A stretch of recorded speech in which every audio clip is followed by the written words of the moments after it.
Alô? Ok. Bom, quanto à pergunta, agradecer aí a participação, pergunta do colega do Diese, me dá a oportunidade talvez de reforçar alguns pontos. Se as saídas encontradas para podem gerar uma nova crise.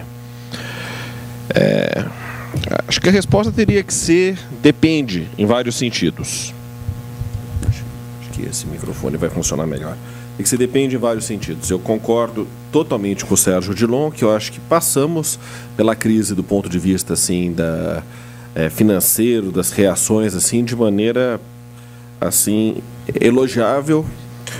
Então eu acredito que desse ponto de vista é bastante impressionante até a reação e a competência com que lidamos com as situações. Enfim, aprendemos com o passado em vários sentidos. Mas algumas questões, eu estou pensando do ponto de vista internacional, também se colocam. Primeiro, quer dizer, é inegável, eu vinha colocando alguns dados aqui, o esforço fiscal foi muito forte por parte de muitos países. Digamos, uma retomada ou aparição, digamos, de um novo mecanismo, como foi o que gerou a crise inicial, ou seja, o subprime, não vai encontrar as mesmas condições fiscais. E uma reação pode ser mais difícil, pode gerar, digamos, bastante desconfiança num certo sentido. Quer dizer, alguns instrumentos se estreitaram. Embora hoje nós tenhamos um conhecimento muito melhor do que vinha acontecendo do ponto de vista das instituições financeiras, da situação que estava, esse conhecimento muito melhor ainda não é um conhecimento pleno. O alto nível de desregulamentação ainda coloca, sim, alguns riscos. Eu acho que bem menores, eu acho que vencidos, mas há riscos. Segundo, eu acho que a questão do desemprego, eu gostaria de reenfatizar esse ponto. Eu acho que a questão do desemprego, que aparentemente aumentou de patamares e se manterá em patamares maiores, certamente vai dificultar a retomada e certamente vai exigir outras ações compensatórias. Ações compensatórias essas que talvez tivessem efeitos muito maiores e muito mais pungentes se pudessem ser diretamente dirigidos ao setor produtivo e não como uma forma compensatória. Digamos, as ações sociais elas são muito boas para um primeiro momento da crise, para mitigar, digamos, os seus grandes efeitos sociais, mas para a recuperação elas são importantes, mas não suficientes. É o importante, digamos, estimular o investimento, como foi reiteradas vezes colocado aqui. Terceiro, eu acho que o ponto importante é que as grandes estruturas estão mantidas. Digamos, do ponto de vista internacional, a situação americana, a sua relação com a China, a regulamentação internacional, tudo isso, como o próprio John Robertson admitiu, avançou muito pouco. E esse avançar muito pouco, digamos assim, ainda coloca grandes dúvidas do ponto de vista internacional. E, por último, a questão, eu acho que ainda existe uma pesquisa aí por ser feita do ponto de vista de como foi modificado esse comércio internacional. E essa questão muitas vezes afeta o Brasil.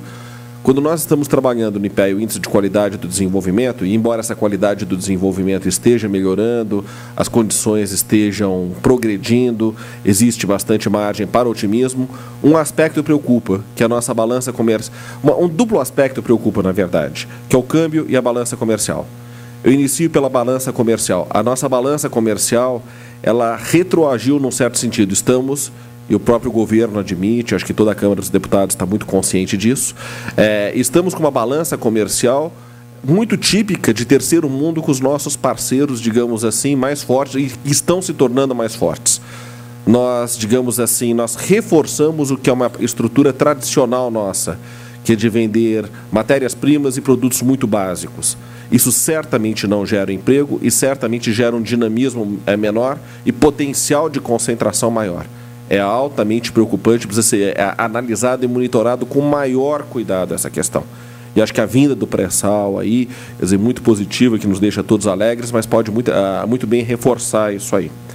E de outro ponto de vista, o câmbio. Quer dizer, inegavelmente, com esse câmbio, o produto estrangeiro se torna extremamente barato, que é muito bom para nos ajudar a combater a inflação, evidentemente, mas do ponto de vista da competitividade do nosso produto no estrangeiro, é outro reforço que, novamente, afeta muito duramente a indústria. Então, embora possa se atribuir muito a essa entrada do capital, em parte a perda de posições do dólar, como muitos vêm colocando, ela não é também somente assim. O real, comparado com muitas moedas que não o dólar, moedas mais estáveis e que perderam menos posição, também ganhou posição e foi relativamente valorizado. Isso requer muita atenção para não destruirmos, digamos, uma construção muito dura que foi feita ao longo de muitas décadas para a nossa economia. Então, nesse sentido, eu quero reiterar que eu sou bastante otimista. Eu acho que os elementos que foram colocados aqui, tanto do ponto de vista dos mercados financeiros, como do ponto de vista de algumas reconstruções e da rapidez de ação governamental, foram marcantes, mas vários dos elementos estruturais estão intactos, foram mantidos. E se esses elementos não forem removidos, digamos, em novas circunstâncias adversas, nós podemos enfrentar dificuldades complicadas. Muito obrigado.